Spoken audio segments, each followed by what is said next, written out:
In a split-second lapse of judgment, Charlie Villanueva tweeted at halftime from the locker room. This is believed to be the first instance of this in pro basketball and in professional sports. Villanueva did what no one else had ever done. He opened up his phone at halftime and he put out his exact thoughts to the world. And because of this one simple post, Coach wants more toughness, the sports media world exploded and changed forever. Because up until this point, we had never heard an athlete's direct thoughts in the middle of a game. Sure, mid-game interviews as you were walking off the court were becoming more and more of a thing, but those are controlled. There's only so much you can ask there, and there's only so much an athlete can say. Dante, how'd it feel?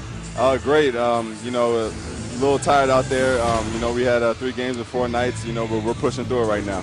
All right, Dante, thanks for the time. And I look at where we are in the sports media world 17 years later, and this tweet was very indicative of what was to come. A media landscape where we heard from athletes nonstop.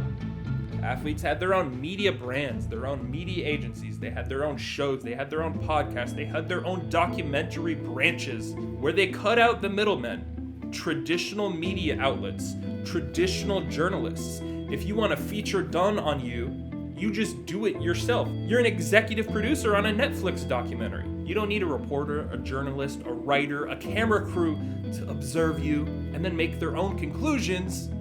If you can just make those own conclusions and control the story yourself. David Remick, editor of The New Yorker, claimed he once was set to do a feature on LeBron James, the biggest star in the world. Things were progressing, things were being finalized, and then 3 days later, a nice guy in the PR realm comes to me and says, look, David, we can't do this. Because if we want to get our message to our fans, this is how he spoke, we'll go on social media and say, political message A, commercial message B, comment on C, and it's done, and it's in our voice. The piece might be great, but if what he says in any way works adversarially against the image of LeBron, what is the benefit to LeBron to agreeing to do that? And that is what this Villanueva tweet kicked off. Why let an outside party observe you, make comments, make judgments, make conclusions about you when you can make observations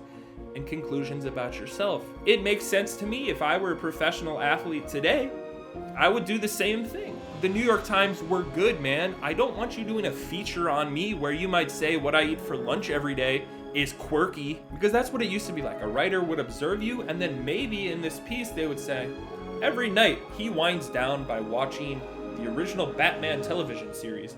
And then everyone who read that would be like, oh, that's so interesting. That makes me change how I think about this player. So it makes sense from a player's perspective for someone who's trying to control the narrative about them, who's trying to make themselves look as good as possible, to make themselves look as brand friendly as possible. But when you get rid of that, when you strip it all away and you do it all yourself, you lose a lot. Because you as a viewer know that everything that is included in the documentary, in the video that you're watching, is a choice. It was selected to be there from all the footage. It is there not to show vulnerability or multitudes to your character. It is there largely to make you look good. And this is a big reason I just really can't engage with any sports documentary now. Anything on Netflix, you watch it, you say, oh, that's decently interesting. And then you say, oh shoot, it was executive produced by Jason Kelsey, by Johnny Manziel. I'm just using those guys as examples, not to say that they've done that, but what do we gain when we watch those, right? If we want to learn about their life, is watching The Last Dance or The Kelsey Show the best way to do that? I don't think so. I think that we confuse this proximity to these stars with really knowing them. They bring us into their kitchen. They give us confessionals with their closest friends and families. We see what their childhood bedroom looked like, and we think we get some insight into them by seeing, oh, this is just what these guys do on a Saturday afternoon. They grill, they play some basketball in the driveway. They're cool, they're interesting, they're just like us. But that is a controlled and constructed image for us, the viewer, which I don't find interesting. I don't need to watch the quarterback show on Netflix so I can learn what Carson Wentz's daily routine is. The basic idea is you want what you can't have. You want to know what it's like when Jalen Hurts is not playing football.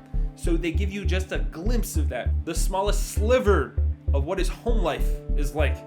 And people are like, that was the best documentary I've seen all year. Ezra Edelman, by like all accounts, made the best, most interesting sports documentary of this century so far. In 2016, OJ Made in America. Everyone just sort of agrees that is like the gold standard for sports documentaries, for telling stories about sports. So how does Ezra Edelman follow it up? He can't. He literally cannot make a follow-up documentary to his documentary almost 10 years ago because the media ecosystem has shifted so much. After the OJ doc, Edelman spent 5 years developing what would be a 6-part series for Netflix about Prince. Yeah, people were excited. This great filmmaker following up his awesome work with a docuseries about Prince. Who wouldn't want to watch that? And the people who did get to watch it, the select few who saw the rough cut, were all blown away. They said there's stuff in here that otherwise would not be known to the world. This is fascinating, this is interesting. So where is the doc? It's been years. It got shelved. The documentary will never see the light of day because Prince's estate, the people in charge of protecting and upholding his image, shut it down. They didn't want it released. Why? What happened? The docuseries was going to be with Netflix. There was a change with Netflix leadership. There was a change in who was in charge of Prince's estate.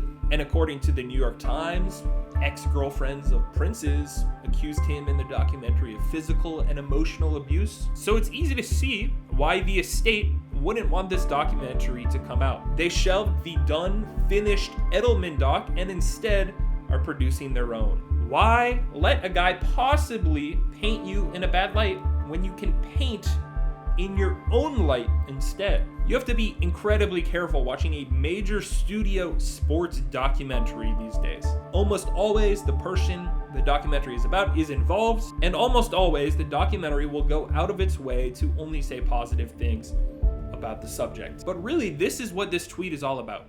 This is what it signaled. It signaled something. It signaled a time, a period where the athletes control their own voice. As Draymond Green calls it, the new media. The odds are with many NBA, NFL stars, global superstars, you can hear from them just about every day. And you're not hearing these things secondhand. You're hearing them directly from their mouth. They can just make a web series calling it Path to the Draft. In some ways, this is commendable. Controlling your voice, monetizing your voice. But in all of this, we end up with a very not interesting voice. In this ecosystem, LeBron James can tweet, "Oh wow, Coco Gauff." And all of a sudden, that act itself makes us just like him a little bit more. We think this guy's a normal human being. He's just like us. We could actually be friends if we just sat down and he got a chance to know me. It all serves to narrow the distance between us and them. But of course, some athletes really like the distance. What do you know about Chris Middleton's life? What do you think he does on a daily basis? You don't know because he doesn't tweet about it. He doesn't post about it. But a guy like him is okay with that. They have a lot of money. They do some brand deals. They do some partnerships. But they can still also decline reporters, journalists, or writers from meddling in their business. The ones who want attention the most can now make their own attention. And those who want attention the least can now decline any. Back in the day, the 70s, the 80s, the 90s, you could see almost adversarial relationships between athletes and media.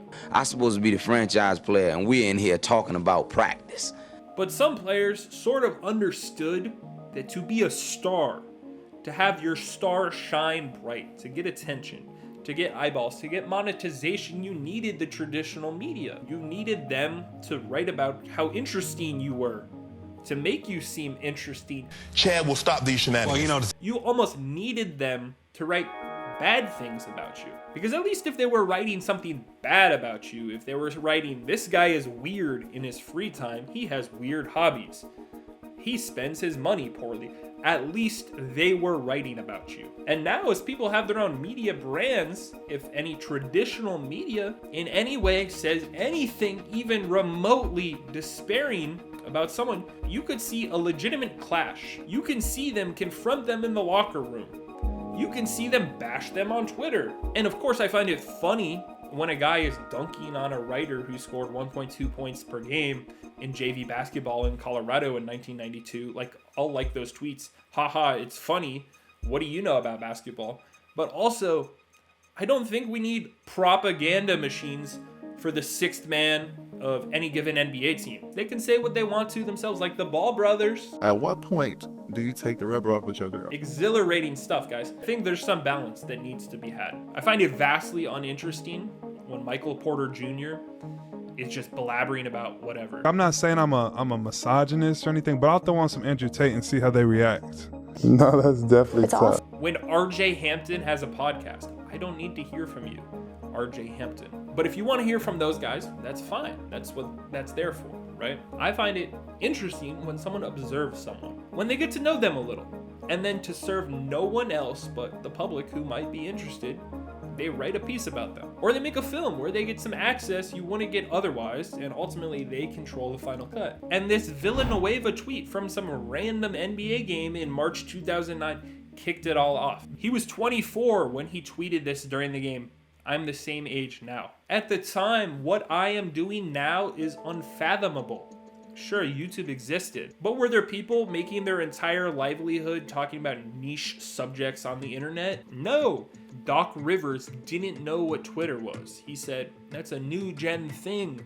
This tweet that made such big waves, Villanueva didn't even have 1,600 followers on the site. And since Villanueva tweeted this, every athlete you know started posting on Twitter. Star, non-star, random bench player, they all do it. They all post on Twitter, they all post on Instagram. I too am of the school of thought that I could be a great philosopher if everyone else didn't already think those things, or that I could have discovered gravity if no one else had before, if I was the one that saw the apple fall, but we didn't.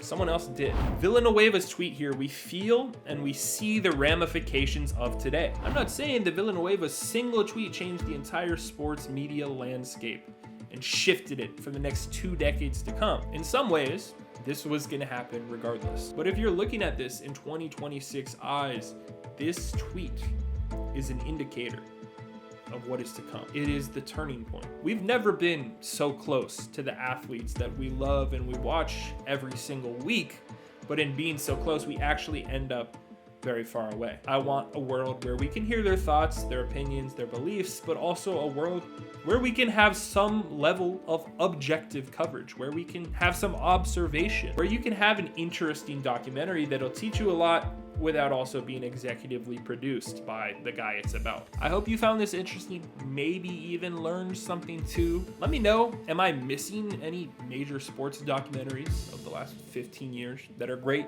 that are not done by the guy they're about? I'm always interested in seeing that stuff, but so often I get recommended one and I watch 20 minutes and I can see the whole story. I know what it's gonna be like, and it's not something I am interested in. Weather finally getting nice, so get outside,